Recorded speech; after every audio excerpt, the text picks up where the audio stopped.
Hello, welcome to Roopa's kitchen. അപ്പോൾ ഇന്ന് നമ്മളിവിടെ ഒരു സ്പെഷ്യലായിട്ടുള്ള ഒരു കാരാവടയാണ് ഉണ്ടാക്കാൻ പോകുന്നത്. അതായത് നമ്മുടെ തിരുവനന്തപുരം സ്പെഷ്യൽ കാരാവടയാണ് കേട്ടോ. അപ്പോൾ അതിനായിട്ട് ഞാൻ ഒരു ചെറിയ കപ്പിന് ഒരു കപ്പ് പച്ചരി, ഇതാണ്ട് ഈ കപ്പിന് ഒരു കപ്പ് എടുത്തിട്ടുള്ളൂ. നമുക്ക് ആവശ്യമുള്ള പോലെ എടുക്കാം. അപ്പോൾ ഇതിൻ്റെ ഒരു കപ്പ് പച്ചരി ഞാൻ 2 മണിക്കൂറായിട്ട് വെള്ളത്തിൽ കുതിർക്കാൻ ഇട്ടിട്ടുണ്ട്. അതുപോലെ അല്ല 1/3 ഇതിൻ്റെ മൂന്നിലൊരു ഭാഗം ഉഴുന്നുപരിപ്പ്, അതുപോലെ തോരൻ പരിപ്പ്. തോരൻ പരിപ്പ് അറിയാമല്ലോ എല്ലാവർക്കും. ഇതാണ് ഈ പരിപ്പ്. ഇപ്പോൾ 2 മണിക്കൂറായിട്ട് ഇത് കോരുന്നുണ്ട്. ഇതിൻ്റെ കൂടെ തന്നെ ഞാൻ 4 മുളക് എടുത്തിട്ടുണ്ട്. അരയ്ക്കാൻ എളുപ്പത്തിന് വേണ്ടി ആ അരിയുടെ കൂടെ തന്നെ ഞാനിത് ആ മുളകും കൂടെ ഇട്ടു, വെള്ളത്തിൽ കുതിർന്ന് കിട്ടാൻ വേണ്ടിയിട്ട്. അപ്പം നിങ്ങൾക്ക് എരിവ് കൂടുതൽ വേണമെന്നുണ്ടെങ്കിൽ ഒന്നുകൂടെ എടുക്കാം. അല്ല എരിവ് കുറവ് വേണമെന്നുണ്ടെങ്കിൽ നിങ്ങൾ 2 മുളക് ഇട്ടാലും മതി കേട്ടോ. എനിക്ക് കുറച്ച് എരിവ് വേണമെന്നുള്ളതുകൊണ്ടാണ് ഞാൻ 4 മുളക് ഇട്ടത്. അപ്പോൾ ഇതെല്ലാം കൂടെ ഒരു മിക്സിയുടെ ജാറിലിട്ട് നമുക്ക് അരച്ചെടുക്കണം. അപ്പോൾ ഞാനൊരു മിക്സിയുടെ ജാർ എടുത്തിട്ട് അതിൽ അരി ഇട്ടിട്ടുണ്ട്. ഇനിയിപ്പോൾ ഈ ഉഴുന്ന് പരിപ്പും കൂടെ അതിലിട്ട് കൊടുക്കുകയാണേ. കുറച്ചായതുകൊണ്ടാണ് ഞാൻ ചെറിയ ജാർ എടുത്തത്. ഇനിയിപ്പോൾ നമ്മൾ എന്ത് ചെയ്യണമെന്ന് വെച്ചാൽ ഈ പരിപ്പിൽ കുറച്ച് പരിപ്പെടുത്ത് മാറ്റി വയ്ക്കണം. നമുക്ക് വട ഉണ്ടാക്കുമ്പോൾ അതിൽ ചേർക്കാൻ വേണ്ടിയിട്ട് കുറച്ച് പരിപ്പ് ഞാൻ മാറ്റി വയ്ക്കുന്നത്.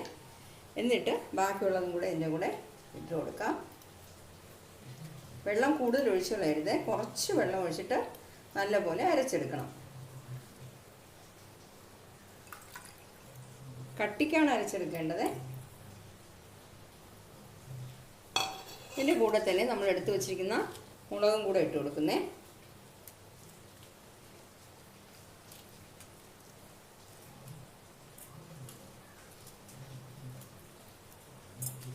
ഇതെല്ലാം കൂടെ ഒന്ന് അരച്ചെടുക്കണം. ഞാനിപ്പോൾ ഇതിൽ കൂടെ തന്നെ കുറച്ച് കായപ്പൊടിയും കൂടെ ഇടാം. അവസാനം മിക്സ് ചെയ്യുമ്പോൾ ഇട്ടാലും മതി, ഇട്ട് അരച്ചാലും കുഴപ്പമില്ല കേട്ടോ.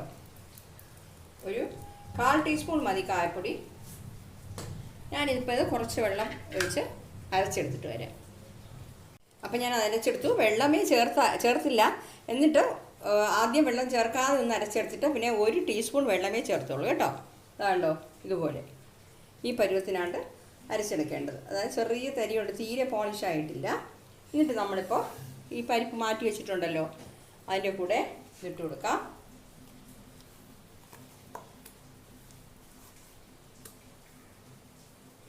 ഇനിയിപ്പോൾ ഇതിൽ കട്ട് ചെയ്ത് വെച്ചിരിക്കുന്ന ഒരു പകുതി സവാള കട്ട് ചെയ്ത് വെച്ചിട്ടുണ്ട് ചെറുതായിട്ട്, ഒരു പച്ചമുളക്, ഒരു ചെറിയ കഷ്ണം ഇഞ്ചി കറിവേപ്പില ഇത്ര എടുത്ത് വെച്ചിട്ടുണ്ട്. ഇനിയിപ്പോൾ നമ്മളിതിൽ ഉപ്പിട്ട് കൊടുക്കാനുണ്ട്.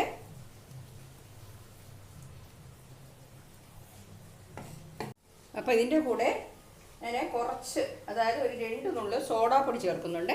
ഇത് ആവശ്യമുണ്ടെങ്കിൽ നിങ്ങൾക്ക് ഇഷ്ടമുണ്ടെങ്കിൽ ചേർത്താൽ മതി, നിർബന്ധമില്ല. ഒരു 2 നുള്ള് ചേർത്തു.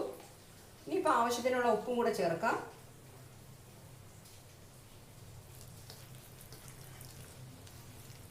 മിക്സ് ചെയ്തിട്ട് ഉപ്പ് കറക്റ്റാണോ നോക്കാം.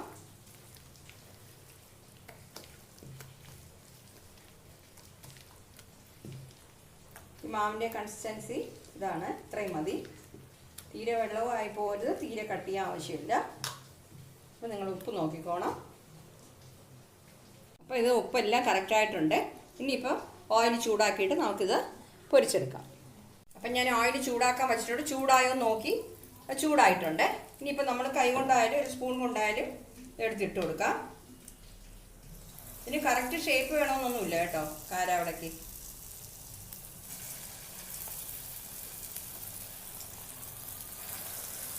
കൈ കൊണ്ട് എടുത്തിടാം കേട്ടോ.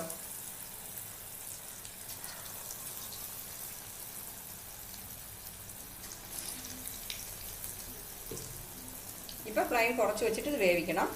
ഇല്ലാന്നുണ്ടെങ്കിൽ അകത്ത് വെന്ത് കിട്ടത്തില്ല. ആദ്യം ഫ്ലെയിം നല്ല ശരിക്കും കൂട്ടി വെച്ച് ഓയിൽ നല്ല രീതിയിൽ ചൂടായതിന് ശേഷം ഇട്ട് കൊടുക്കുക. എന്നിട്ട് മീഡിയം ഫ്ലെയിമിൽ വെച്ചിട്ട് പൊരിച്ചെടുക്കണം. ഇല്ലെങ്കിലേ അകത്ത് വെന്ത് കിട്ടത്തില്ല.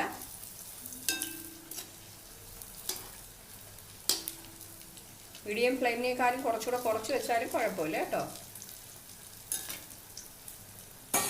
ഇത് വളരെ പെട്ടെന്ന് ഉണ്ടാക്കാൻ പറ്റിയതാണ്, എല്ലാവർക്കും ഇഷ്ടപ്പെടുകയും ചെയ്യും.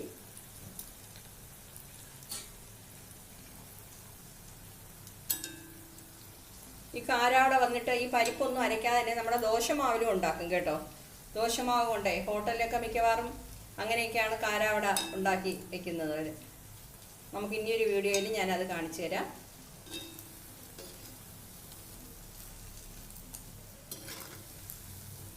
കുറച്ചുകൂടെ വലുത് വേണം, കടയിലുള്ളതുപോലെ വലുത് വേണമെന്നുണ്ടെങ്കിൽ കുറച്ചുകൂടെ വലുതായിട്ടിടാം, കുഴപ്പമില്ല കേട്ടോ.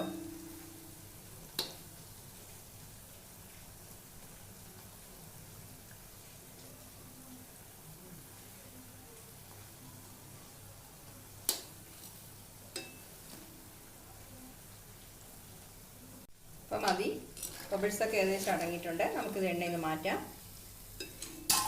ബാക്കിയുള്ളത് ഇതുപോലെ തന്നെ ഉണ്ടാക്കിയെടുക്കാം. ഇതാകുമ്പോൾ പെട്ടെന്ന് വെന്ത് കിട്ടിയല്ലോ. പിന്നെ ഹോട്ടലിലുള്ള പോലെ വലുതായിട്ടൊക്കെ ഇട്ട് കഴിഞ്ഞാലേ പിന്നെ അവർ വലിയ എണ്ണച്ചട്ടിയൊക്കെ വെച്ചിട്ട് വലുതായിട്ടൊക്കെ ഇടും.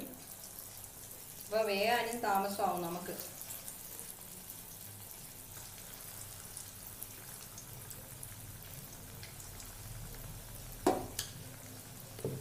ഇതും അതുപോലെ തന്നെ വേവിച്ചെടുക്കാം. അപ്പോൾ ഞാൻ ബാക്കിയുള്ള കുറച്ച് കാരാവടയും കൂടെ ഉണ്ടാക്കിയിട്ടുണ്ട്. പിന്നെ വന്നിട്ട് ഇത് മാവും നമ്മൾ മിക്സ് ചെയ്യുമ്പോൾ ഇതിൽ കടലപ്പരിപ്പും കൂടെ ചേർക്കുന്നവരുണ്ട്. എന്നുവെച്ചാൽ നമ്മൾ 1/3 പിന്നെ ഉഴുന്ന് പരിപ്പും തോരൻ പരിപ്പും ചേർത്തു. അതുപോലെ തന്നെ കടലപ്പരിപ്പും കൂടെ വേണമെങ്കിൽ ചേർക്കാം, ഓപ്ഷനിലാണ്, വേണമെങ്കിൽ ചേർത്താൽ മതി. അഥവാ കടലപ്പരിപ്പ് ഇല്ലയെന്നുണ്ടെങ്കിൽ കടലമാവും ചേർക്കാം കേട്ടോ, അങ്ങനെയും ചെയ്യാം. അത് ഞാനിപ്പോൾ അതിലിട്ട് അത് ചേർത്തില്ല, ആ കടലപ്പരിപ്പിൻ്റെ ഇത് ചേർത്തില്ല. നല്ലപോലെ നല്ല സോഫ്റ്റ് ക്രിസ്പി ആയിട്ടുണ്ട്, പുറത്ത് അകത്ത് നല്ല വെന്തിട്ടുമുണ്ട്. നമ്മുടെ കാരാവട സൂപ്പറായിട്ട് കിട്ടിയിട്ടുണ്ട്. അപ്പോൾ എല്ലാവരും ഒന്ന് ട്രൈ ചെയ്യണം. വളരെ ഈസി അല്ലേ ഇത്, പെട്ടെന്ന് തന്നെ നമ്മൾ ചെയ്തല്ലോ. അപ്പോൾ എല്ലാവരും ഇത് ട്രൈ ചെയ്തിട്ട് ഇഷ്ടപ്പെട്ടെങ്കിൽ ലൈക്ക് ചെയ്യാനും ഷെയർ ചെയ്യാനും അതുപോലെ തന്നെ കമൻറ്റ് ചെയ്യാനും സബ്സ്ക്രൈബ് ചെയ്യാനും മറക്കരുത്.